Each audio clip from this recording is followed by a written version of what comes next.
Hello everybody and welcome to the stream today. Been a long time coming. Been a long time since we've had an Archivist book club. But good morning everybody, I hope you're all having a wonderful day. Hello, I hope you're all having a good morning. Today, we're going to be talking about Guardian Zhen Hun. But before we get into that, I just want to say hello to everybody. And hope, you're having a good morning. It's been so long since we've done an Archivist book club. And I'm so excited. Before we begin, I should say that this one is sponsored by Seven Seas and by Guardian itself. We are going to be able to read the first prelude chapter, as well as actually getting to actually review it, discuss it. If we have time, even open it up to see what other people who have possibly read it or listened to the stream feel about it. Watched the Chinese adaptation of Guardian, it was cool, but they changed the ending so much. Yeah. So if you don't know, yes, I feel like a lot of people know about Guardian from before this because there was a C-drama, a Chinese drama adaptation of it. So that is a thing that happened. But this is the first time that the officially licensed English novel will be released by Seven Seas, who are bringing it to English, and it will be released exactly 1 month after today, after this stream. So this is an early viewpoint of it, where we get to see like the visuals. We're going to be able to read the first chapter and see how it was translated into English. And we're also going to be able to actually hear my thoughts on it as I have read it completely to the end. So it should be nice to share that with all of you guys.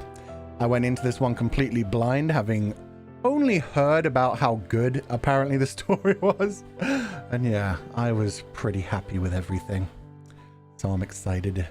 But yeah, if you want to pre-order the novel, the first volume is available for pre-order now on Seven Seas website.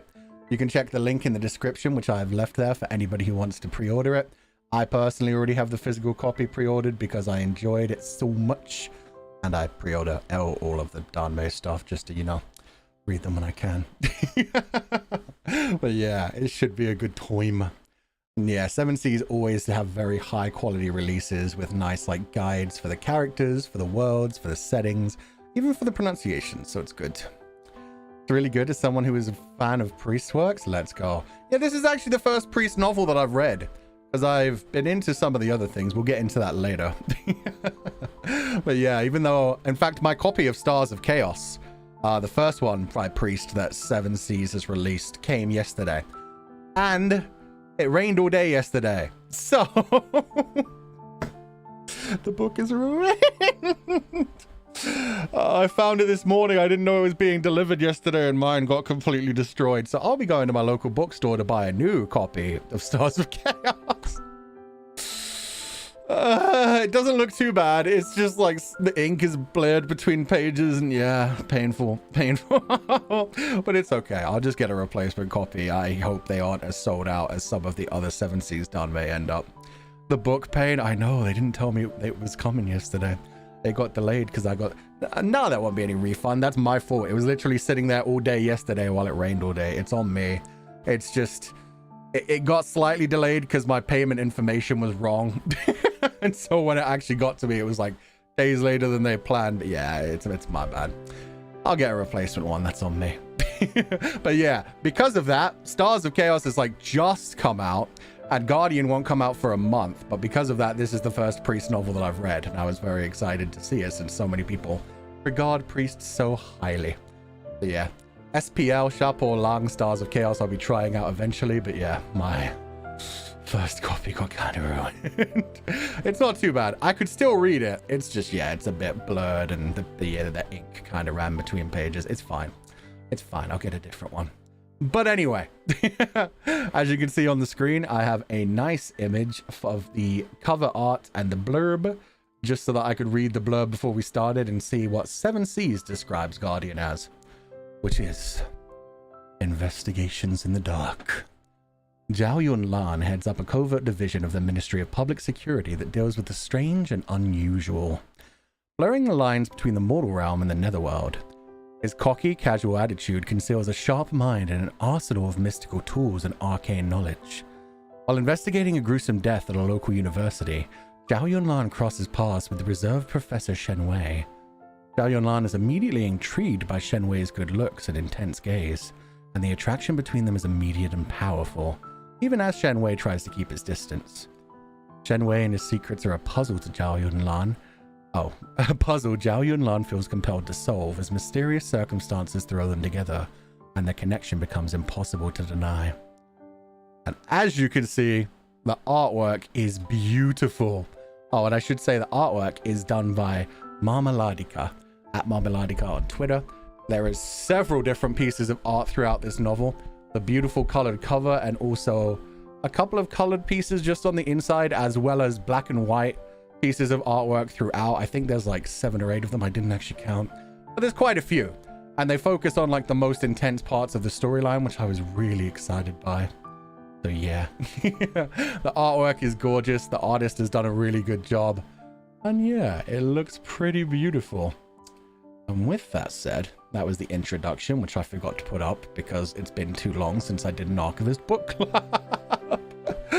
But with that said, we can dive into a read-through of the first prequel chapter, which I shall bring up now.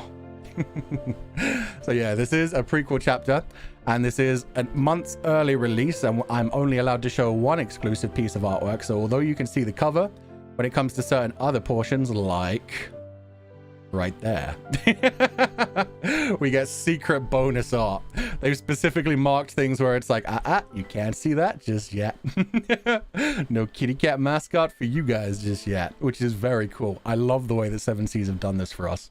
Let us read through the first chapter without spoiling anything, so it's great. It's not released yet? No, this drops in a month. So this is the first early look at the English release. 18R art? Maybe. You won't know unless you buy it. That's certainly not 18 plus. I think you can tell what this is right here. He's very cute. He's a good boy. But yeah, I think you can tell that's not 18 plus. With that said, let us dive into the actual story. I believe that the music we want for this one is probably this. From what I remember from the first chapter, it's all spoopy. It was the 15th day of the 7th lunar month, and the sky was still dark. Night owls, large and small, had already returned to their nests. At this time, even the busy streets of Dragon City had begun to empty. Only the occasional insect call emerged from the bushes, sometimes there, sometimes not, making you feel nervous and jumpy. It was 2:30 a.m. Dew began to appear and the air grew moist, sticky with humidity. Perhaps it was the wind that made it appear as if the shadow of something constantly hovered in corners. Walking down the street, it seemed like something was always behind you, staring. It was at this hour that Guo Chang Chung walked into the courtyard of 4 Bright Avenue, clutching his notice. Guo Chang Chung, having lost both of his parents at a young age, had been brought up by relatives. He had an unremarkable appearance, had stumbled through a third-rate university, and in terms of personality was unsociable and cowardly. Unable to find a job after graduation, he'd stayed at home doing nothing for the larger part of a year. Sometime later, his second uncle, who'd begun to rise through the ranks in the Ministry of Public Security, had forged the necessary connections to find a useless job for his useless nephew, to at least give him something to do. Guo Chang Chung had assumed his future would involve wearing a uniform, parking himself in the gatehouse, making a pot of tea when he got there, working 9 to 5 and welcoming and bidding farewell to visitors. Until this peculiar letter of acceptance arrived. When Guo Chang Chung first received it, he thought someone had made a mistake. In very official, communist red paint, it declared, Comrade Guo Chang Chung, congratulations on your acceptance into our department. Here you will enjoy the benefits of a state civil servant while also bearing the weighty responsibility of serving the people. We hope that from this day forward, at this new job, you'll be passionate about your work, respect your position, forge ahead with determination, obey your leaders, love and stand in unity with your colleagues, and contribute to the social stability and national prosperity of the country.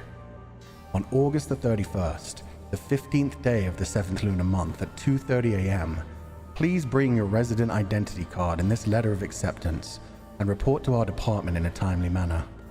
Address, 4 Bright Avenue, first floor HR department. On behalf of all the employees in our department, we welcome you as our good comrade. People's Republic of China, Ministry of Public Security, Special Investigations Department, X year, X month, X day. Unusually, when asked to report at such a bizarre time, a normal person would assume there was a typo and at least call ahead to confirm. But Guo Changcheng had always been terrified of social interactions, and staying at home for more than half a year had given him a severe case of telephone phobia. As soon as he even thought about having to call someone, he felt so stressed that he couldn't sleep for nights on end. He procrastinated in this way until midnight on the day of August 31st, and he still hadn't made the call. And so, Guo Changcheng came up with an idea that he thought would be the best of both worlds. He decided to pull an all-nighter. At 2:30 a.m. he would go take a look. If no one was there, he would go to the nearby McDonald's and make do for the night. Then at 2:30 p.m. he would go back. Either way, he would be there at the correct time. In the middle of the night, all public transportation had stopped running. Guo Changcheng's only option was to drive himself. With much difficulty and the help of a GPS, he finally found the right place. It turned out that 4 Bright Avenue wasn't right on a street, but rather in a well-hidden courtyard. Guo Changcheng stood at the courtyard's gate and examined it closely for a long while, before using his cell phone light to find the house number on a little plaque under the thick ivy. Below the building number, a tiny row of words carved into the rock said, Special Investigations Department. Under that was a public securities logo. The landscaping inside the courtyard was well done. Was very well done. At the entrance was a parking lot, and when you walked in there was a row of pagoda trees with leaves so thick and dense they resembled a small forest. Only a narrow path was left open. After Guo Changcheng had passed through, he finally saw the little building that looked like the gatehouse. And unfortunately, we don't get to see this illustration just yet either, but I will tell you that it was very cool. I won't tell you what it was, but it sets the scene very well. There really was someone inside. The lights were still on. Through the window, Guo Changcheng saw an uniformed silhouette wearing a police hat with a newspaper in hand. Once in a while, they flipped the page. Guo Changcheng took a deep breath, so nervous his hands were sweating. His empty brain didn't even have time to consider why the doorman was still at work at this hour. I will keep teasing and you can't help it. I'm here to report. This is my letter of acceptance. I'm here to report. This is my letter of acceptance. I'm here to report. This is my letter of acceptance. Guo Changcheng mumbled to himself like he was reciting a textbook, the lines trembling around and around in his mouth dozens of times. He finally gritted his teeth, walked over, and knocked shakily on the gatehouse window.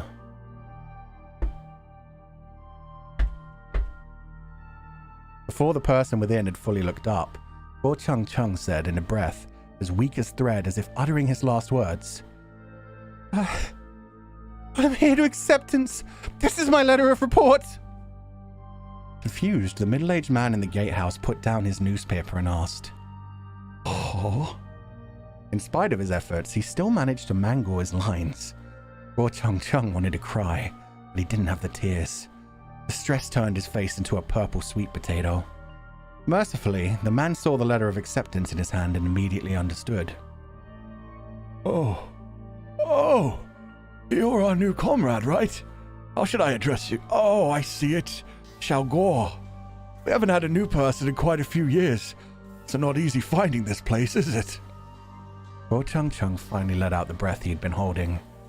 He loved people like this, warm and brimming with enthusiasm. As long as the other person's mouth was moving, he had only to nod or shake his head. No need to string words together. Let me tell you, you're in luck. It just so happens that our boss is here tonight as well. Come, I'll take you to meet him. As soon as Guo Changcheng heard that, his hair stood on end. Didn't feel lucky at all.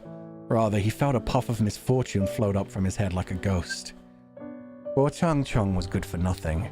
People powerful such as bosses were his greatest fear. Ever since childhood, the mere sight of a teacher made his calf cramp. He saw the principal. Even from 20 meters away, he would still change paths to avoid them.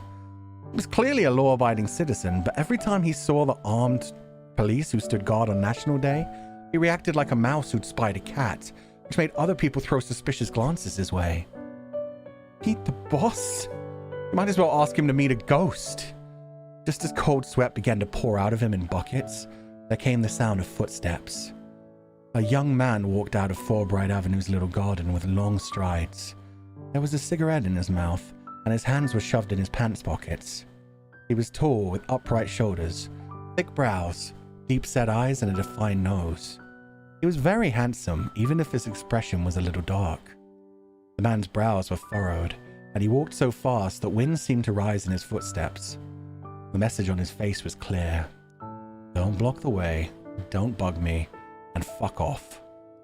In a stroke of misfortune, Guo Changcheng had happened to meet his gaze and was immediately terrified by those black eyes. Beautiful, yet cold. His instincts told him that this hot guy had a bad temper. But when the hot-tempered hottie realized who Guo Changcheng was, he suddenly braked. In the next moment, his expression transformed, fluid as that of a master actor. That thunderous look was abruptly one of sunshine and open skies, with a kind smile that spread naturally across his face, faster than one could turn a page. Along with that smile, two shallow dimples appeared on his cheeks. The cigarette still in his mouth made the corner of his lips seem a bit crooked. With his eyes crinkled a little, he seemed as if he might be up to no good, but just the right amount of no good, which lent him an approachable air. See, speak of the devil. Come, young man, and get to know him. This is our boss. The doorman gave Guo Changcheng a shove. Guo Changcheng stumbled forward half a step and heard the person behind him say loudly, Director Zhao, we finally have a new co-worker.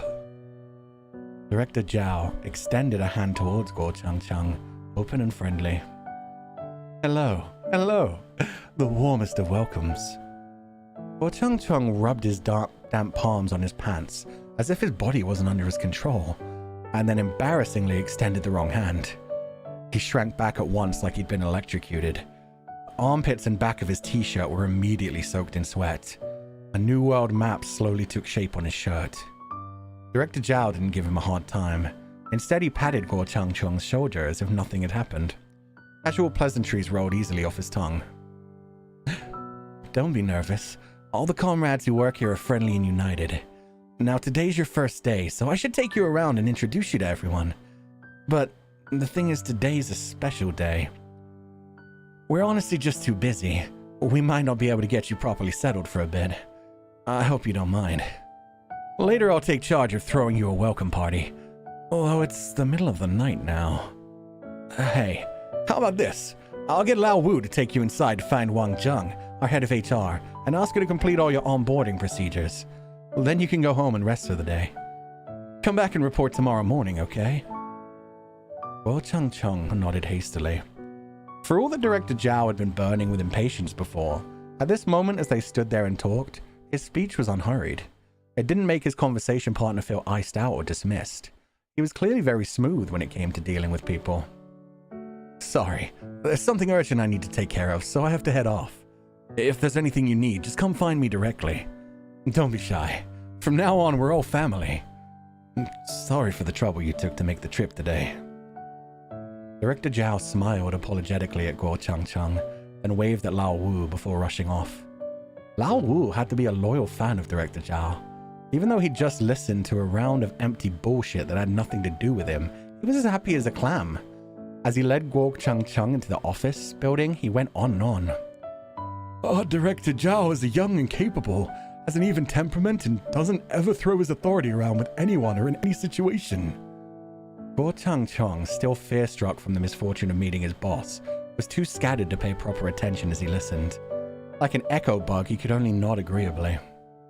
Because Guo Changcheng had always been too afraid to look people in the eye, he completely failed to notice that old Mr. Wu, who was leading the way, was as white as a sheet under the lights.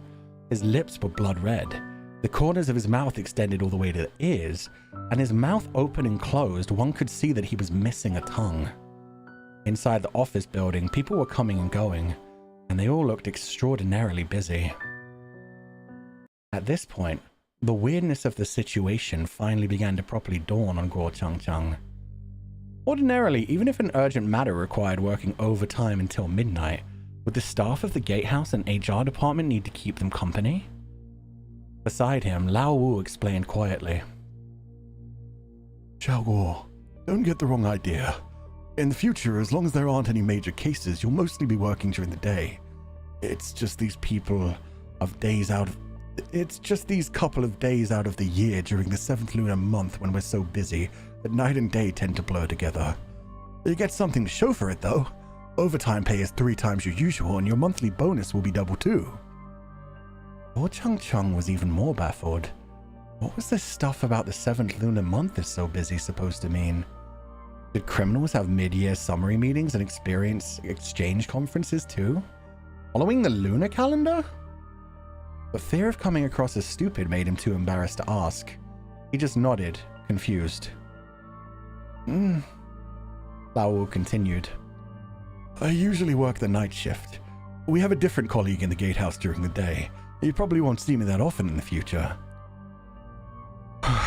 He sighed. The truth is, I'm happy to spend time with you young people. Did you just graduate? From which school? And where were you studying? Guo Changcheng described his unimpressive academic background ashamed. At the end, in a voice as thin as a mosquito's buzz, he added, I'm not very good at studying. Yeah, what do you mean? You're a university student. Lao Wu hurriedly continued. I just love cultured young people. I'd never be able to do it. When I was younger, my family was poor. When I was 7 or 8, I attended a sishu in the Shansheng in the village for a few years. All these years later, I've pretty much given everything I learned back to that Shansheng. I can't even read most characters. I can barely read the newspaper. And keep a note that, like, yeah, I love that all the time when they have to drop terms like that you might not know. 7 Seas goes ahead and gives us like a little guide down here. A sishu was a private class held by rich families for their children in ancient China. These do not exist in the present day. Shansheng is an archaic word for teacher. So yeah, they help guide you on things like that. I love cultured young people, sus. Yeah, sounds worrying. Footnotes, translation notes, I miss them. Oh god, it makes you so much more cultured. It gets you to know some of the terms that are important. That's why I love that they do them in 7 Seas translations. What year was this? A sishu? Once again, Guo Changcheng didn't understand, but he was still afraid of seeming stupid, and embarrassment kept him silent. Happily, Lao Wu said, Here we are. Guo Changcheng looked up to see Department of Human Resources in large text on the door, written in red on a white background. The red struck him as off somehow, but he had trouble putting a finger on why. After giving the words a long stare, it suddenly clicked. That rusty red was the color of dried blood. Standing beside Guo Changcheng, Lao Wu knocked on the door. Is Xiao Wang here? I brought a new comrade who'll be joining us. Can we bother you for a second to complete the onboarding process? After a beat of silence, an airy female voice came from inside. Coming. The voice seemed awfully distant, but also as if it was floating right by his ear. When Guo Changcheng heard it, he shivered reflexively. A chill brushed at the nape of his neck. But Lao Wu, seemingly oblivious, chattered on. I'm so sorry, Xiaoguo. Making you come all this way in the middle of the night. There's no helping it. Our Xiao Wang is just like me. We can only work the night shift, so all the new employment procedures need to be done at this time. Wait. What did he mean they could only work the night shift? Why couldn't they work during the day? A fresh layer of icy sweat gushed out of Guo Changcheng's back. Trembling with fright, he finally steeled his nerves and swept his eyes across the passing employees. With a single glance, he saw a person wearing a uniform float past him, his feet unmistakably not touching the ground. Or rather, he didn't have feet. The door to the office creaked open in front of them, the hinges emitting a hoarse moan. A young woman in a white dress appeared. In a wisp of a voice that made Guo Changcheng erupt in goosebumps, she said, "Did you bring your letter of acceptance and your ID?" Cold, gloomy wind billowed out from the office. Guo Changcheng's heart felt like it was suspended in his throat, no longer beating. He held his breath and looked up slowly. His gaze slid across the white dress, unsullied by even a single speck of dust, and finally landed on the girl's bare neck. A gurgling noise rose from Guo Changcheng's throat, as if he was being choked. Mouth agape, eyes so wide that they threatened to fall out, he took a step back. Fear coursed through him.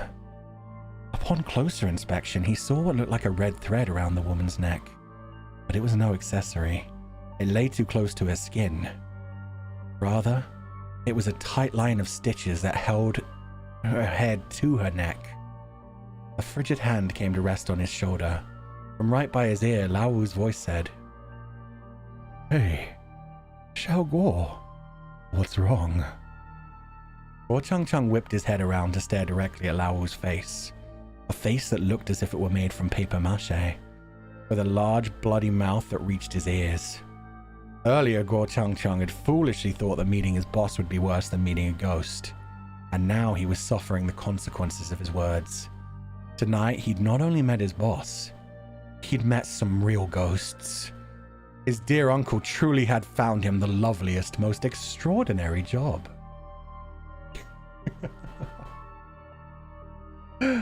And that is the prequel chapter of Guardian. Which I think sets it up perfectly. Nope, fuck that. Yeah, I think I'd be out too. That's it. Yeah, that's the first chapter. Such a cool start. Yeah, it starts off so normal. There's just like a hint of fear. It's just like, why am I coming here late at night? You see how dense Guo Changcheng is? The fact that he can't look anyone in the face because he's so embarrassed. He's just like, why do I have to come here at night? What does he mean he can only work at night? It's so interesting. I love it. Yeah. So yeah, it's a supernatural department. It's the special investigations department. As they said, while they do work through the day and through the night, it sounds like a lot's going on right now. Story sounds so cool. Yeah, and we haven't even properly started it yet. We have to wait another month for the proper release. Yes. Seven Seas did an amazing job translating. They did. I'm so happy with it. Like I said, I love translation notes. I love the fact that they did go ahead and give us like that little point of explaining what a sushi was and what like a shangshan, I think it was. Just to let you know, like, wait, those things don't exist anymore. Is this right? What's going on here? So good. Yeah, it's great. And I love translation notes. Oh man, Seven Seas do so good with their translations. And like I said, at the back of like every one of their books, if I go back to the reading page, boop, you also get the fact that, yeah, at the bottom with the appendixes, you get a character and name guide as well as a glossary. So the glossary collects like everything that's there when it comes to like notes, any translation notes that they have, they are all collected in the glossary. And then the character and name guide not only like explains the characters and gives you like a brief rundown in case you ever forget, but also teaches you how to pronounce the names, which I'm still not good at. Like I specifically read it right before this and was like, Guo Changcheng. Guo Changcheng. But every time I try to like read it in the middle of like a sentence, it just turns into Changcheng. It turns into the same syllable. It's supposed to be two different syllables, as you can probably tell. But I'm not good at pronunciations. But at least the guide helped me a little bit. It certainly helped me more with some of the other characters where I was just completely surprised by some of their pronunciations. 7th lunar month this year is on 17th of August. I do not know Yingshijie. What I do know is that he was summoned on August the 31st. Like, I find that really cool. Guo Changcheng was summoned for his first day of work at their SDI, the SID, the Special Investigations Department, on August the 31st. And this book is dropping on August the 29th. So it's really cool to me that, yeah, they're going ahead and like being like, hey, the book's releasing exactly 2 days before the start of the story. It's so fitting. It's so perfect. Okay, so it's August 15th. Thank you. It's very charming when you read Mandarin in British. That's very nice of you. I always feel bad about it, but I do my best. But it's nice that they do put those guides in so people aren't completely off. Like some of the names in Chinese, if you read them just with perfect English pronunciation, well, what I mean is that, yeah, if you read them with the way you'd naturally read British English or even American English, like Q's actually gets pronounced as like ch, whereas we might go qua in English. So yeah, the pronunciation guides have helped me so much through the years of being like, oh, that's how you pronounce it when it's written like that. My bad. But yeah, I think that was a very good introduction to the story. It gets you introduced to like the paranormal shit going on, the supernatural, the scary. I had a lot of fun with that. I'm glad they let us read through that and get to explore that. This is why they pushed the release back. I doubt it, but it just worked out so perfect. Quazo, how dare I? You yourself said we don't have to be ashamed of our accents, sir. It's like tones and everything, though. I'll do my best. What I'm saying is, like, I just wish I was better. I really need to work on it. But with that said, that's the end of the read-through for now. And so we'll move on to other parts, including... Now we'll start getting into the actual, like, review and discussion for it. Because like I said, I have read the entirety of this first volume. I did it in about 3 days, which should tell you how much I enjoyed the book. I read it the first night and I was like, oh, I'll read like 50, maybe 20 to 50 pages. I was like, a chapter, maybe 2 or 3. I ended up reading like 120 pages on the first day, something like 12 chapters. And it was just so good. I had so much fun with it. It draws you into the world so much. Like that first chapter, as you saw, Priest, the author, does such a good job of like leading you through the supernatural things. Like all the hints you got of like, oh, I can only work at night, and like somebody floated by, ... wait a bit, they literally floated by without legs. Like Guo Chang Chung, like slowly realizing that person doesn't have legs. This person isn't a real person. They're made out of paper mache. That girl has literally had her head sewed onto her body. Oh God. It's fantastic. It does such a good job of like freaking you out bit by bit. The spicy part in this is muted. No, it's not actually. No, it was muted in other releases, but yeah, that's another good thing about 7 Seas. They literally state it underneath their terms. Whenever they can, they get the full, uncensored, adult version sex scenes left in. And I won't spoil anything that happens in the first volume, but there's some spice. There's not like spice to the point where it has to be marked down for anything. But there's some spice. It's certainly not Guardian, the web drama, where it's like bromance. This is Guardian, the novel, where the spice is not much. Fair enough. I mean, that's what I mean. I've only read the first volume. But what I know about 7 Seas is they always get the uncensored versions whenever they're available. And keep the uncensored versions and all of the bonus chapters. They go out of their way to release everything that they possibly can. So yeah, I don't know how much is actually in Guardian. I just know there's nothing that's been taken out of it. Having said that, I was given the go-ahead to share one piece of art from the novel, and I didn't want to share anything that was a spoiler. There was an opportunity, a few different opportunities to share a few different spicy pieces of art. No papapa, but it's very suggestive. Fair enough. I would just say by the end of volume 1, there was one scene that I was like, wow, that was intense. That really shows you the kind of style of bedroom antics they might have in the future. And that's within the end of the first volume. I know we're nowhere near the end of it, but yeah, they gave me the option to share one piece of artwork, and I got to choose which one I could share. I was like, I don't want to share any of these because 1, they're very suggestive, and 2, it's kind of spoilers for how far things go. But I will share this one, which is, I just think, really gorgeous. Oh yeah, again, let me throw up this. I think Mama Ladika has done such a good job on this image to show off just how badass Zhao Yunlan is. knife in his mouth, hanging the tassel off of it, and using one of those pieces of spiritual talismans that's already burning. God damn, he looks good. Let me zoom it in for you guys. You can see it properly. So this is one of the black and white images that occurs throughout the story. Hair looks amazing. The eyes are so intense. Burning talisman looks great. And it shows off just how intense Zhao Yunlan is as a character. While he is mortal? Question mark? While he is mortal, he uses like a variety of different techniques that are magical, including like spiritual talismans, a knife that can damage like ghosts and supernatural entities, a gun, which I don't know if it has magical bullets or if it's just for damage, as well as a couple of other things that I won't spoil that happen just within Volume 1.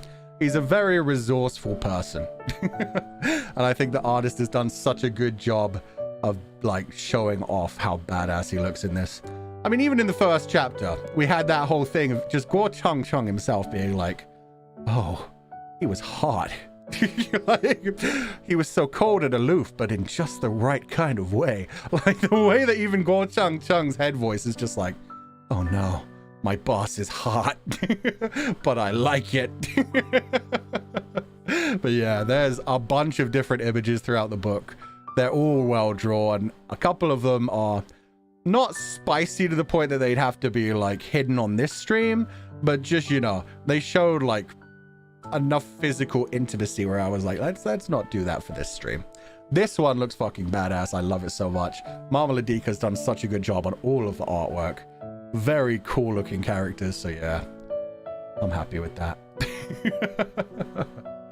I loved seeing every piece of art as it came along the way and seeing all the different characters. Really understand Shen Wei right now? I feel that. Just being like, oh damn, that's a good looking dude. Okay, so with that said, let's dive into some of the other things. So I've already talked, like, I read the blurb from the story, which is, you know, yeah, it's good enough, but I think I'll like sum it up in my own words as now. Guardian is basically the story of Zhao Yunlan, the leader of the Special Investigations Department, or SID. You can think of them essentially as the men in black of the world of Guardian. If a crime occurs that seems supernatural in nature, then the SID is there to take over the case and decide whether it needs their talents or not. We're introduced to the department through the eyes of newbie Guo Changcheng, a nepo baby hire who is pretty much unremarkable in every way, but managed to get blessed, or cursed depending on how you look at it, when his family curried favor to get him a job with SID. It's through his unassuming mortal eyes that we're introduced to the extended cast of characters that work in the department, including spirits, monsters, and otherwise supernaturally inclined individuals. From there, the story follows the SID as they investigate different supernatural cases. As Zhao Yunlan goes about his daily investigations, which make up the arcs of the story, he also runs into Shen Wei, an attractive and gentle professor who teaches at the local university in sight of the first investigation in the novel. Following his meeting with Shen Wei, Zhao Yunlan begins discovering the much larger and overarching plot of the novel, which, while not fully developed in the first volume, seems to allude to the struggle that has been ongoing since the dawn of time. Actually, literally. Like, I'm talking primordial gods and creation of the universe mythology timeframes, which all get wrapped up into the story. I'm very interested to see whatever direction it goes in, because it drew me in so well with that. Oh, man. I always imagine the characters with the actors in the live drama since they both fit the character. I've heard that, yeah, that's very good. I actually watched the first 2 episodes just to like get an audio version of how to pronounce the characters' names. And it seemed pretty cool. I liked the facial hair. But yeah, the acting seemed good. The budget seemed pretty good for like the special effects and everything. Oh man, he's a professor? Yeah, Shen Wei is a professor. As you can tell from his style, like, that's what I mean. This artist has done such a good job of capturing their styles as well. They're both thick, they're both buff, they're both attractive, but in different ways. Shen Wei is very reserved and quiet and holding back in a lot of ways, very studious and professor looking, whereas Zhao Yunlan is the badass devil-may-care, like, constantly smoking, constantly staring intently at him and challenging kind of character. I would never miss class. Ah, I feel that. Hell yeah, brother. Hot for teacher, man. Hot for teacher. What kind of professor is he into biology? You know, I don't actually remember if they ever stated what he actually teaches. I think it's something about literature or history. Because I remember he was very interested in books. But for sure, maybe humanities. But yeah, literature, thank you. That makes, oh God. Hot literature professor, that's hard to pass up. That's, And you know, they're worldly, they're going to be able to talk their way around you so much. They're just, get you a professor who could like tell you the intricacies of dramatic imagery in like 14th century literature. That Also, let me, frick, I forgot to take off the artist credit. My bad.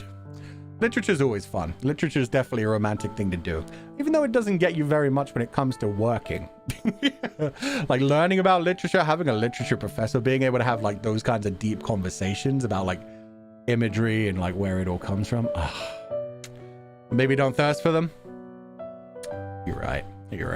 It's not a good idea. That's not their job. It's like the image, like that image of the hot doctor, where the woman's like, "Doctor, this is the prescription I need," and like grabs his belt. And he's like, "Sorry, that's not covered by your health insurance." That should be teacher's response if a fucking student is hot for them. Just like, "I'm sorry, but that's not in your curriculum. Get out of here." Perfect imagery. Oh man. So yeah, that's essentially the plot. Loved it so far. Volume 1 really draws you in. It introduces you to the world and the characters so well. It gets you some hints about what the overarching story will be while giving you two really good enclosed arcs. Like two arcs which are essentially like the SID's investigations. So there's two separate ones. The first one was very simple and just, you know, based on ghosts, and then the second one I won't spoil, but it got much more into mythology, much more into the historical side of things, and like blew my mind. I'm excited. I'm excited to see where it goes from beyond this. The fact that volume 1 isn't even technically out yet. I have to wait a month just for volume 1, and then I'll be waiting however long. In fact, yeah, volume 2, if I remember correctly, is either January or February of 2024. So we've got like another 6 months to wait for the continuation of the story. So sad, but it's fine. Will director Zhao blow my mind? Let's see. Let's move through this in like a good order. Let's continue Archivist Book Club. Next stop, the world. The characters will come slightly after. I'll talk about Zhao Yunlan. The world is definitely a selling point for Guardian. We begin the story in the viewpoint of Guo Changcheng, who is just a simple, sometimes too simple, immortal man. He's recently graduated college, been unable to find a job, and wound up working for the Special Investigations Department, which is full of supernatural beings he can't even begin to comprehend. We meet the cast who work at the SID, which include a talking cat spirit, a lady who transforms into a snake during the full moon, a once beheaded spirit, and a bunch of humans with their own connections to the spiritual world and powers for surviving in it. From there, the first arc introduces us gently to the SID and some of the supernatural entities that inhabit the story. And now I'm feeling like this song isn't good enough for this. Something more mysterious. Let's go back to this one. That'll do. It starts pretty simply with the story of a ghost haunting at a university student, but that quickly expands as the case introduces an artifact that was formed with the creation of the universe, and it threatens to disturb the balance between the three realms of Earth, the Netherworld, and the Heavens. Then we meet incredibly powerful characters like the soul-executing emissary, a being whose very presence chills mortal to the core, and can cut down the most powerful spirits as though they were made of straw. And then we even begin to learn about this world's deeper mysteries, from the way that the SID works with the leaders of the Netherworld to punish misbehaving spirits, to the ways that different belief systems influence humanity from its very creation up to the modern day. The way that Priest weaves these story beats together forms a world that feels complex and well thought out, while also threatening to be too much if read too quickly. Honestly, at points like Guo Changcheng, I had moments of being confused and having to reread sections to get their full meaning, and I still feel like we barely scratched the surface of the world that Guardian is built for the viewer to become lost in. It starts off with like the basic idea of like, hey, Guo Changcheng knows nothing about any of this. By the end of the first volume, we've been introduced to like the netherworld, denizens of the netherworld, reapers that ferry spirits from one side to the other, all kinds of things going on, and the mythology of the very world and universe itself. It all comes together in such an interesting way that I can't wait to see more of it and see exactly where it goes. So yeah, the world, very interesting for Guardian. The poor sweet summer child, yeah. I mean, that's why I like him as a viewpoint character, though. He doesn't know anything. He's very simple. He's stupid. I like that in a man. He's definitely the viewpoint character where you're like, oh, he knows nothing. I know nothing. We are. Like, we know each other. We get it. We get his viewpoint, so we get introduced to the world as if we're a baby who knows nothing.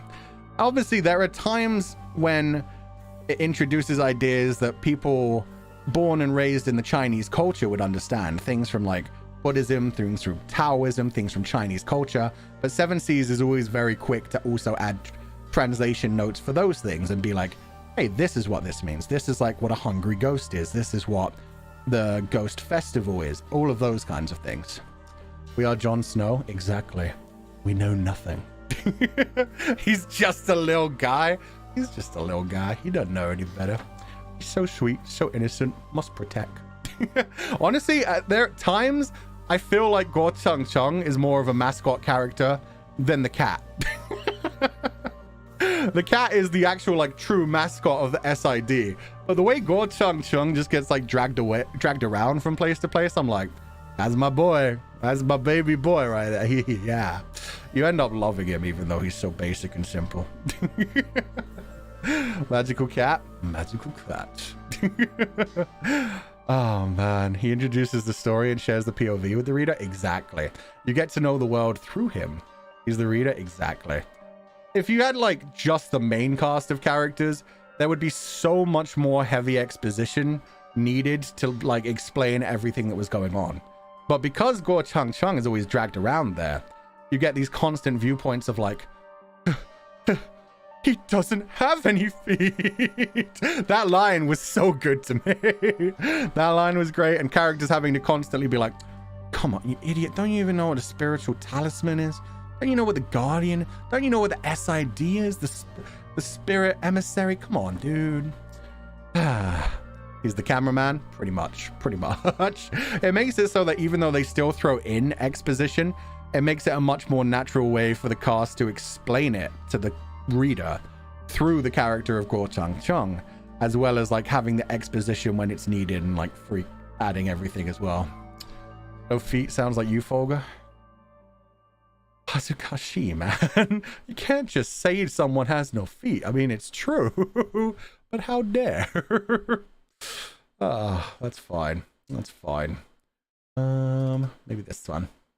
Gotta keep changing up my music as we go. So next up, that brings me to... why do I not have a thing for this? The characters, which I thought I had a text box for. I'm just gonna rewrite this one. Screw it. I'm gonna rewrite this on the fly. No, I was unprepared for this bit. There we go. The characters. Ba-ba-boom. God damn it. It's off center. Oh, a tiny bit of ADD. There we go. That'll do. That leads us to the characters. One of the most important parts of any story. Our protagonist is the titular guardian, Zhen Hun, leader of the SID and an all-around badass. He's a man that's described as shameless and playful, confident to a fault. And indeed, throughout this first volume, we see that come to life from him, walking alone into situations that he knows are traps, always having a smart-ass quip to drop even when he's on the verge of collapse, and throughout his pursuit of the main love interest Shen Wei. Despite his aloof and devil-may-care exterior, we're shown that deep down, Zhen Hun is more heroic and kind-natured than he wants to let on. He's always putting himself in the way of danger to save others and genuinely cares about the well-being of his team and even random strangers he happens to come across. Despite all the tricks that he has up his sleeve, he's also incredibly intelligent and cunning, using his wits and charisma to solve many of the problems he can't simply shoot or stab away. Shen Wei is another character that seems at first to be a bit of a cliche, as the pretty boy professor who seems to conceal his feelings and live a life of simple fragility. As we're introduced to him more, it becomes overbearingly clear that he's hiding a ton of secrets from Zhao Yunlan and the reader, which by the end of Volume 1, we've still only just begun to explore. Guo Changcheng might be one of the best characters of the story. At first, he's a bumbling child who really shouldn't be a part of the SID. He manages to basically not grow at all beyond that in Volume 1. And yeah, okay, he's dumb and he's scared and he's weak, but he's also sweet and funny and manages to not only cut the tension in scary moments, but also allow the world to be introduced in bits and pieces to other similarly clueless readers. Like me. Then we have the mascot of the SID, Da Qing, a talking cat who could transform into other forms and mostly lazes around and bullies Zhen Yunlan for food when not on the job. Lin Jing, who's a Buddhist monk with supernatural abilities that constantly breaks his vows by eating meat and drinking alcohol, which is always fucking hilarious. I hope he gets more screen time in Volume 2 because he sounds amazing. Then there's Zhu Hong, the aforementioned snake lady. She clearly has feelings for Zhao Yunlan from the get-go, and I found it a breath of fresh air when she began the story very clearly stating that she wanted to smash her boss so hard without any reservations. I'm so used to characters carrying their unrequited loves quietly, so hearing her just say it so openly from the get-go felt great, even if she doesn't add too much to the rest of the first volume. The only time I've heard that kind of thing before is normally when it's like a bad guy, an antagonist character being like, damn, you're sexy. I could have some fun with you. It was nice to see that from a good guy. I respect that exactly. Rounding out the main cast is Wang Zheng, a ghost that works for the SID and has a very tragic past, which you can probably guess from that first introduction we saw earlier, when you notice that her head has been sewed back onto her neck. She actually gets fully fleshed out backstory by the end of the second arc. And her story starts off frustrating, but by the end it made me fully sympathize with her and wish nothing but her happiness. And also stands to give me hope that every one of the main cast members will be well fleshed out and important as the volumes continue with later releases. I don't know if that's going to happen, but I'm hopeful. It happened for Wang Zheng, and I'm hoping that that means that every other member of the SID that seems like a main character will eventually be fully fleshed out and interesting and like with their own reasons to be here. I hope so. But yeah, that arc was incredible. It rounds out like the second half of the first volume, and it was great. So yeah, hopefully they'll all get their time and it'll be fun. At least she's honest. Yeah. Somebody said, I hope she could step on me. Fair, but I mean, I'd prefer if she just went half snake and like constricted me. There's something about snake women, man. Maybe snake men too. There aren't enough snake men. But snake women, there's something always like that's like a constant trope in things. And you know, I wouldn't mind being constricted and tied up once in a while. We had that in Wulong. Now we have that in this story where it's just like, hey, let's go. I have experience in Wulong. Yeah. That's why that fight was so frustrating. It was like, damn it, I like you, but I hate you. Oh man. There's a snake guy, but he's also uncle age. So if you're into DILFs.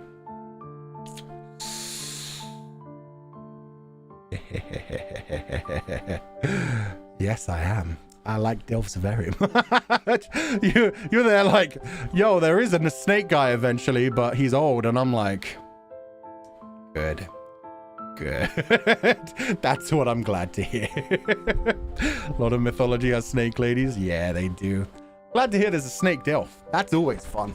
Get some gray in that hair. I'm tired of characters being under the age of 30. DILFs for the win. Even better. Exactly. Fuchan, that guy is old. See, somebody said uncle age. When I hear uncle age, I'm thinking like 30s to 40s. If you said uncle age and you meant like 60 to 70, yeah, I think my strike range ends at about 50. I think late 40s is like the highest I can go for now. Give me a few more years and maybe it'll go higher, but for now, yeah, I'm like solidly in like the 25 to 45 kind of range. Anyway, he's an uncle age for a snake monster. See, that's fine. If he's like 6,000 years old, but looks like he's like 35 to 45, fuck yeah. Maybe even 50. You know what? I'd go as high as 50. Fuck 45. 55. There are some 55-year-olds that are actually pretty damn fine still. Have some gray. Haven't quite gotten like broken down yet. They stretch and their bones pop and crack. That's the problem. If they can't take vigorous exercise, it becomes less fun. All that experience, but not enough physicality to use it, that's where the problem draws. Pedro Pascal is almost 50. See, there you go. Pedro Pascal is almost 50. He's still looking fine as fuck. Okay. We went way too far into that. God damn it. But it's a snake, though. Did I stutter? That just means they have their own body ways to tie you down and constrict you. Anyway, the writing. When it comes to the writing of Guardian, I have some things that I loved about it and others that let me down a little bit. This is the first novel I've read from the critically acclaimed author Priest, and while I've watched the drama adaptation of Faraway Wanderers, also known as Word of Honor, and loved it, it's my first introduction to their actual writing style. In Guardian, Priest does an amazing job of blending allegory and poetic imagery with simple fact and description. Characters are described rather matter-of-factly based on their physical attributes so that you get a quick feel for what they look like. But then it's their emotions and thoughts that are beautifully written with metaphors and symbolism, open to the reader's interpretation. In one moment, you'll be blatantly told that a character smells of wood fragrance. And yes, I was surprised to see my own cologne referenced in the novel. or that a restaurant particularly had peach-colored avalanche roses at each table. But then in another, you're treated to a paragraph of prose likening another character's scent to the frost in the deepest winter mountain. Sorry, let me say this properly. Likened to another character's scent, which is likened to the frost in the deepest winter mountains, where life is still blooming, however sparsely. And that's beautiful. Suffice to say, Priest knows how to write very well. If they want you to know quite simply what a location looks like, they just write that. If they instead want you to spend the next 10 minutes thinking about why one character looked at another in a certain way, then they'll make sure to provide an essay full of symbolism that's sure to give you some details about the emotion going through the character, as long as you can sparse them out. I was also quite impressed by how well written the action scenes in the novels were, which played off of the same duality of simple description and artistic imagery. Guardian is a novel that features all kinds of supernatural creatures and their interactions, sometimes friendly, but often violent and intense. Battle sequences are all described well, with a quick pace that lets the reader envision each thrust of a knife or swing of a sword. The horror atmosphere is introduced often, with spirits and monsters' movements and features getting a plethora of grotesque descriptors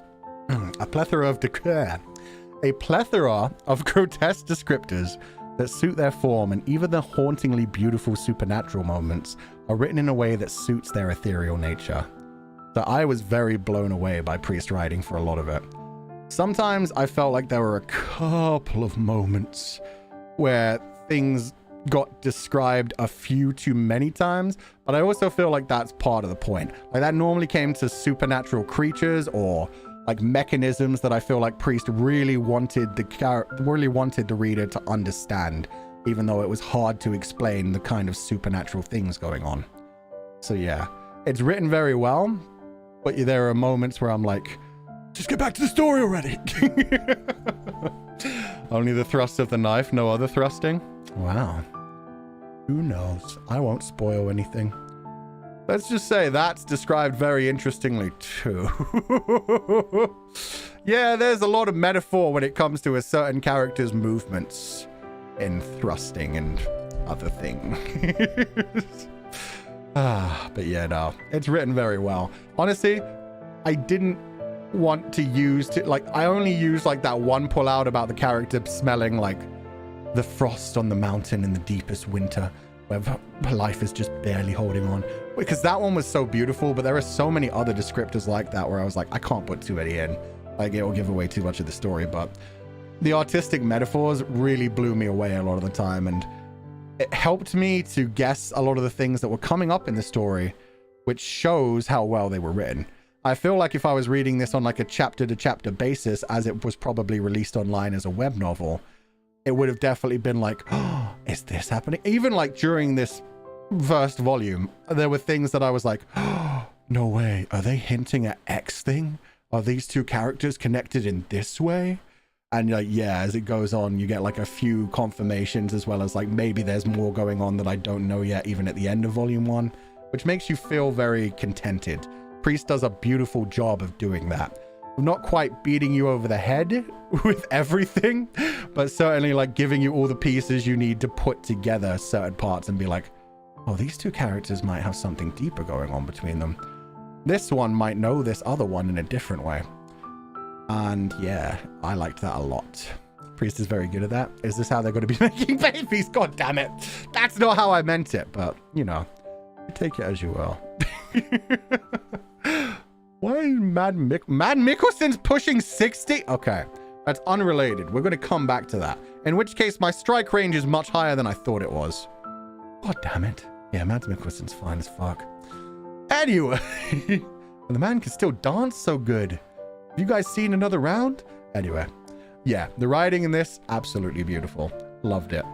At times, I felt like it dragged on a bit much, like all the descriptors going into like one particular... There's like 2 or 3 different points I can remember that happening where I was like, okay, I get the general idea. You don't have to describe every single thing, just, you know. And to be fair, at those points, it was normally the fact that there was a description going on, plus a character was trying to explain something to Guo Chang. So probably that's part of it as well, as they were literally beating Guo Chang over the head with like, here's what's going on, kiddo. And then because of that, I was sitting there like, get back to the action, solve it, move on. So yeah. Descriptive writer saying that to another descriptive writer. I mean, Priest is way better than me. It's just, yeah. Definitely one of the things I noticed about my own writing is I do way too much telling and not showing. That's not the problem with Priest. Priest does enough telling, but also does so much showing. It's so beautiful. It's just sometimes we don't need the showing and then the telling and then another showing. It's like, okay, it's good. It's good. Shut up, you're atmospheric. Exactly. It's like, thank you. I get the idea. It's all good. It's all good. But yeah, with that said, we only have 2 more points that I want to go into, which are 1, the release. I've basically already talked about this anyone, so I don't really need to say too much, but at this point, 7 Seas are known for their quality and care for fans of the original works that they release, especially on their Danmei collection. I can't say much for the physical release since I was granted an early access e-reader version of the first novel. But as with all their releases thus far, I was blown away by how they handled the localization. There are often moments throughout the novel where the translators provide translation notes for things that Western fans may not know from Chinese culture, such as Buddhist or Taoist mythology, and all of which are collected in a glossary at the end of the book in case they came up multiple times and have to be quickly looked up. They even provide a character list with a pronunciation guide for the names, which is very useful for someone like me, even though I do sometimes get them wrong anyway, even after reading the guide. And all in all, it's just another fantastic release that I can't wait to get a physical copy of. The writing is done so well, the presentation is so good. When I was going through that, you saw that like each chapter title has that cool little, let me grab it, that cool little picture at the top that like shows you boop, which chapter you're on in a beautiful way. This thing that starts at like the top of every chapter. We've got like these things. I forget what these are called, but I know they're part of like, I think feng shui. I think that's, I don't know which part that comes from, but that's like all connected to like the original imagery on like the front cover, and the back cover right about there on the left side, like around the blurb and everything. Everything is connected and done so well. It looks fluid. So yeah, it's just beautiful. It's well handled. I love it. And yeah, thank you. It's the Bagua. Thank you. I forgot the name of it and I was like, I know like the different like lines and things. I've heard that. I've seen that so many times. So yeah, thank you. But yeah, beautiful release. And normally with 7 Seas, they release the first few novels just in like a nice, simple, clean way, very good physical releases. And then normally with the final one in any given series, they'll have like a special edition, which will come with like some standees, some art prints. So I'm hoping for that for Guardian as well. All I can say that was with volume 1, you know, all of 7 Seas releases are good physically and the digital one's great. Will the digital release be released alongside? Yeah, the digital release will be released the same time, exactly 1 month from today. So 8/29. August the 29th. So the final part of this review is the Archivist cut. My way of like condensing everything, and like if I was to give like an actual professional review online, that's what the Archivist cut is. So, you know, if anybody ever wanted to like rip these parts out of the video, it would essentially be my review for the novel in shorthand if people were thinking about checking it out. So, with Danmei titles, I feel like a lot of people outside of the fandom tend to assume that the stories within are all going to be about romance and never go more than a few pages without slipping in the next scene of one man falling into another's arms. Guardian is not that type of novel, however, and the first volume manages to build a fascinating world based off of Chinese mythology from various different sources. Buddhism, Taoism, and a variety of other folk religions are used to flesh out the world of Guardian and bring the reader on a supernatural journey that's still set in the modern world. The main characters and story start out very simplistic in a way that feel very natural to any fan of modern day myth and magic stories, such as Rick Riordan's Percy Jackson, Neil Gaiman's American Gods, or even my personal favorite, Jim Butcher's The Dresden Files.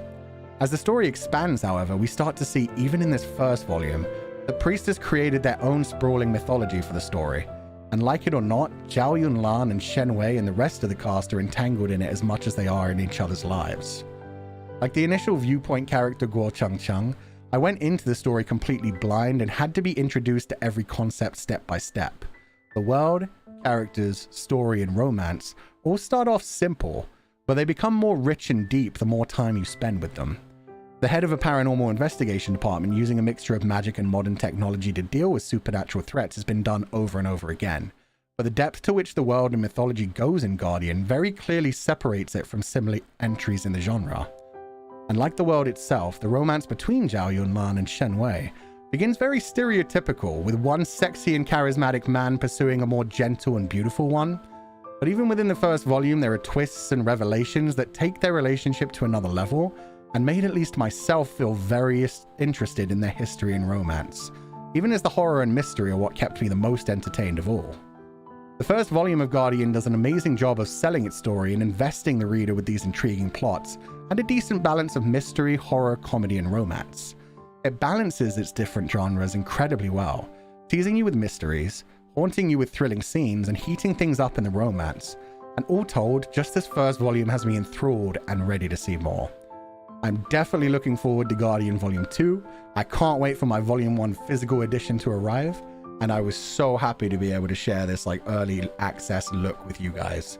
So yeah, I'll definitely be looking forward to more Guardian in the future, and so happy to be able to share this with everyone. Priest always surprises you? Oh yeah. And I like to be surprised, that's the thing. If you go in and feel like, I see where this is going, this is pretty stereotypical, one badass guy is one Jansu guy, I see how this is going to go, and then they like twist things around, it's like, oh, wow. Fair enough. You're getting the physical copy as well? Yeah, I mean, I've got the physical copy of all of the Seven Seas Danmei novels so far. And yeah, I mean, pretty much every Danmei novel. But yeah, I've got everyone from Seven Seas so far. But yeah, I hope you guys enjoyed this review. If you're interested, please do check out the first volume. You can pre-order it now. The link is in the description of this video. Definitely, I'm excited for it. I can't wait to see more. So, thank you guys for being here. For now, book club mode. So this is the actual book club part of Archivist Book Club. If anybody has anything to drop in the comments right now, I'll even grab up my comment grabber and we can just discuss the first novel. Try not to spoil anything. I've been trying to avoid spoilers, but I think I definitely hinted at some things a bit too far because I got too into talking about things. That's on me. So I'd ask you guys to try to do that as well. But yeah, considering I messed up, I won't blame you too much. Just yeah, try not to be too blatant with things. Thank you for showing us the book. No problem. And again, I want to say a big, huge thank you to Seven Seas for this opportunity. Like I said, we've been working towards having some sort of link up between me and Seven Seas for months now, and I'm so excited to have been able to share this one. I hope I'll be able to do more in the future. I wouldn't even need to be sponsored. I would just like to be able to be like, yo, first look at this new novel. Let's dive into it. Let's see what the characters are like. Let's do an Archivist book club on it. Let's do maybe a reading of the first chapter. It would be so fun. So yeah, I'm so happy 7Cs were okay with this. Let me grab the comment section. Blah, blah, blah, blah, blah. There we go. TY for the review, no problem. I hope you enjoyed it. I hope you guys will give a chance for looking into like this new release. I think Zhao Yunlan is a very refreshing protagonist because I don't like him very much as a person, but as a character, he's amazing. It just switches things up. I understand what you mean. He's very like, I mean, he describes himself as shameless. The story continuously describes him as shameless. And he certainly has moments where I feel like, oh, you're a bit too perfect, aren't you? Like, he's not only very strong, he's also very intelligent. He's able to figure out a lot of things where I would not be able to guess them. And figure out things maybe a bit earlier than I feel like he should. And also, like, challenge a lot of enemies where it's like, he just walks into danger and it normally works out. So yeah, there are moments where I'm like, do I want to deal with you? But I think that's why I like Guo Chang Chung so much. Just like a normal character thrown into this world and having to deal with all the people around there. Too many charming points. Yeah, a bit. I wouldn't really say a Gary stew, because there are certainly moments he gets put down a level, put in his place. But yeah, there are moments where I'm like, oh, you're too badass. Look at this amazing quip he just brought out of nowhere. He's very sociable. Everyone likes it. He's very beautiful. Everyone finds him attractive. He's very strong. He's very smart. And it's like, you need to be taken down a peg. But yeah, exactly what you said. That as a character, that doesn't change the fact that he's very interesting. His space in the storyline is building up even by the end of just volume 1 itself to be like, oh, there's something deeper going on here. Like, we found out like some things about him that I can't spoil, so I can't talk about. But yeah, it makes you go like, oh, okay, this is starting to make sense. Kind of a similar feeling to like Yeshu in the King's Avatar, where it's like, he's a bit too perfect and he's too much of a smarmy badass. I kind of want to punch him in the face sometimes, but that's who he is. That's who he is. Got the Gary stew. Yeah, that's why I said not quite. Lin Jing was my favorite from the drama, but hearing he's a monk in the novel was a little scary. Oh, I didn't know how different the drama was. He wasn't even a monk in the drama? Oh, that's wild. I love his character in this as well, though. In this character, while he's a monk, he does what he wants. I'll say that. He's a monk, but he's not, you know, fixated on the rules. He's fun. I like him a lot. He's a scientist. Oh, that's so different. But yeah, he's definitely a fun character in the story. I've been enjoying every scene he's been in. He's definitely a lot of fun. Hey, thanks for the translation, Fuchan. Really interested in the translation version now, although I've read the original Chinese one. Oh, I'm glad to hear that. I hope you'll check it out. I definitely hope they do like the special edition for the final version as well, because the artist that they got for this one, so beautiful. I love the character designs. They look so masculine, so sexy. And so, yeah, I do hope they have a special edition with some nice art prints and, yeah, some standees and stuff to throw into the collection. I don't know why standees have become such a big thing with, like, novel releases, but it's great. Especially since we have our own standees in Nijisanji as well. Canaria, I always enjoy your book reviews and reading because it helps me discover more stories that are gems. Thank you, Fu. Aw, thank you so much. Like I said, this is all thanks to 7Cs. I went into Guardian completely blind. I'd heard a lot of people talk about the drama. I had not heard a lot of people talk about the novel other than to just say, like, it's one of Priest's works and Priest is, like, an incredible author. I'd more heard of, like, the other ones, like Xiaopo Lang and thing. So going into this completely blind, I did not know it was set in a modern setting. I did not know it was supernatural. Like, when I looked at the character designs, I was like, okay, I get the feeling. So it is a modern setting, and, like, I didn't expect anything supernatural. When that first chapter started and it was like, ghosts? Monsters? Let's fucking go. Like, it just instantly jumped up on my hype list so much. And every time we got into like a horror point, like, oh, Priest does such a good job of building up the horror and then maybe shattering it a little bit with like a character like Guo Chang Chung or Lin Jing, the priest, who makes a joke out of everything because they're not very serious. Zhao Yunlan, who's constantly trying to just take the piss, and yeah, everything else going on. It's great. I prefer novel Lin Jing over the drama one. It has so much personality. His personality in the novel has been incredible so much. I've been having so much fun with it. And yeah, I know about the regulatory things. Like, I'd imagine Word of Honor, that's a lot of the reason why they changed, like, the titles of the things when they, like, release a live-action drama as well. Like, I've heard, even when in the world of, like, Donghua adaptations as well recently, the live-action dramas are always, like, stuck to strict regulations, and so they have to change things, sometimes words, sometimes backgrounds, sometimes whole story beats. So, yeah. We won't go into that too much since this is just a novel review, but yeah, no, don't worry. I've watched Word of Honor. I've watched so many Donghua adaptations at this point. I watched like the live action adaptation of Modao Zishu the Untamed, so we deal with that. We deal with that. Ooh. Yo. In my opinion, the EN version's cover looks so much sexier than the CN one. I haven't actually seen the CN one's covers, but yeah. Oh my god, the EN's cover is really good. The artist did such a good job. That's why the thumbnail for this video is just me doing the whole, like, face. Just because of the way they're, like, so intently staring at each other.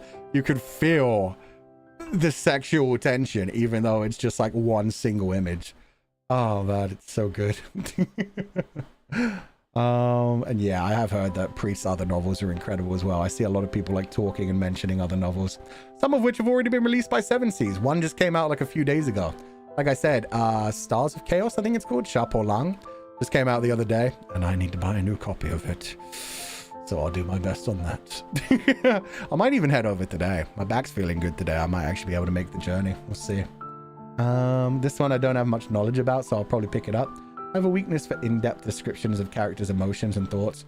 You get that a lot in this one, and I really liked that. A lot of the time when they have like characters looking at each other or characters thinking about each other, they have like very in-depth descriptions of like slight movements, the way they look at each other, the way they look at other things. It's great. And it definitely like hints at some of the relationships that different characters have long before they become apparent in the actual story. There's a knife on the cover. Yeah, the Iron Guardian is a knife, which makes sense since Zhao Yunlan wields one, as well as a gun.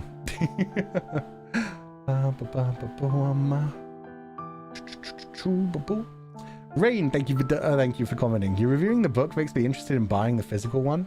I might not pre-order since I might forget if I order something. I should find this book at the nearest BL bookstore in my city.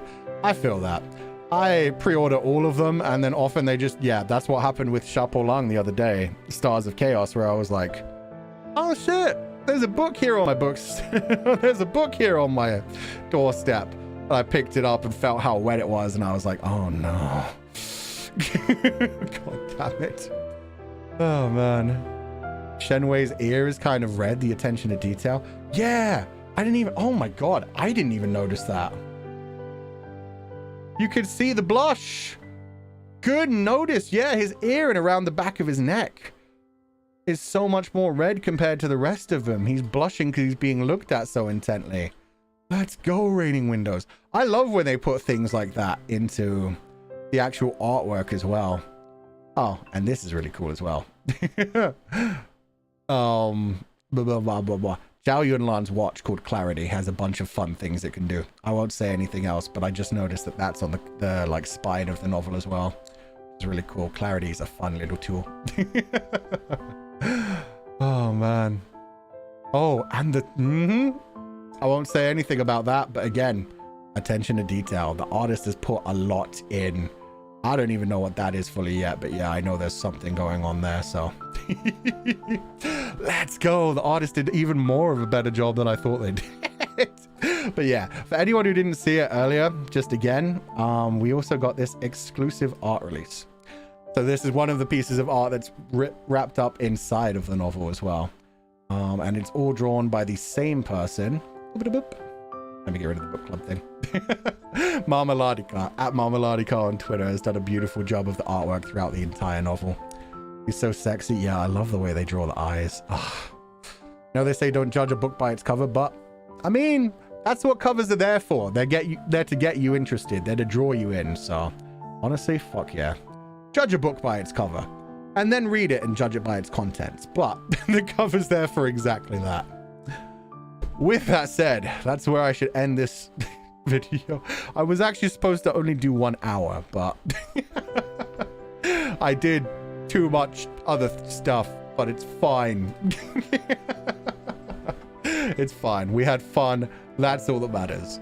So just on the way out, I want to say one more time, thank you so much, 7Cs, for sponsoring this video. I had so much fun. I would love to do more read-throughs. I would love to do more Archivist book clubs about the titles.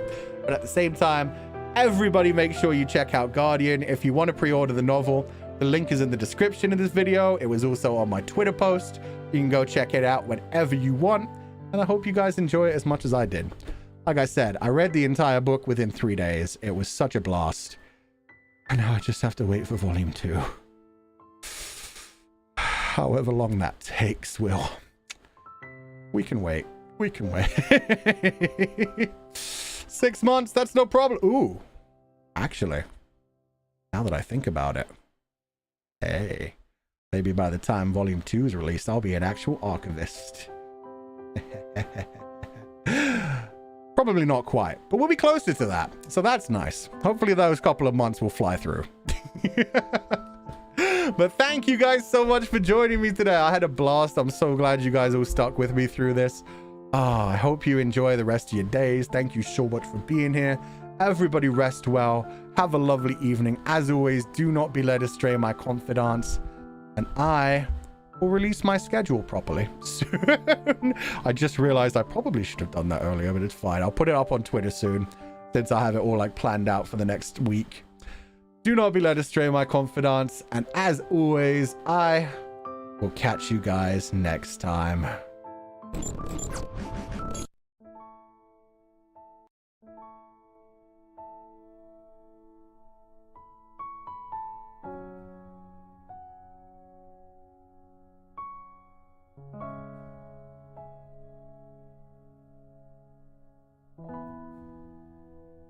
I wonder if I can read everybody who joined the membership on the way out. Let's see. They didn't tell me I couldn't do this, so...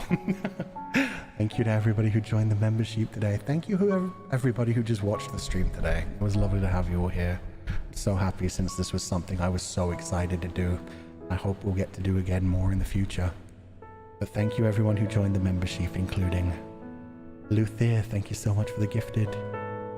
Enokini, Aria, Augustus's babysitter, Theate, Yana, Miss Payne, Nans, Yanes, Kirobane, Sese-chan, Tish, Uwala, Jojo Bibi, Alice, Diana, thank you so much for the gifted.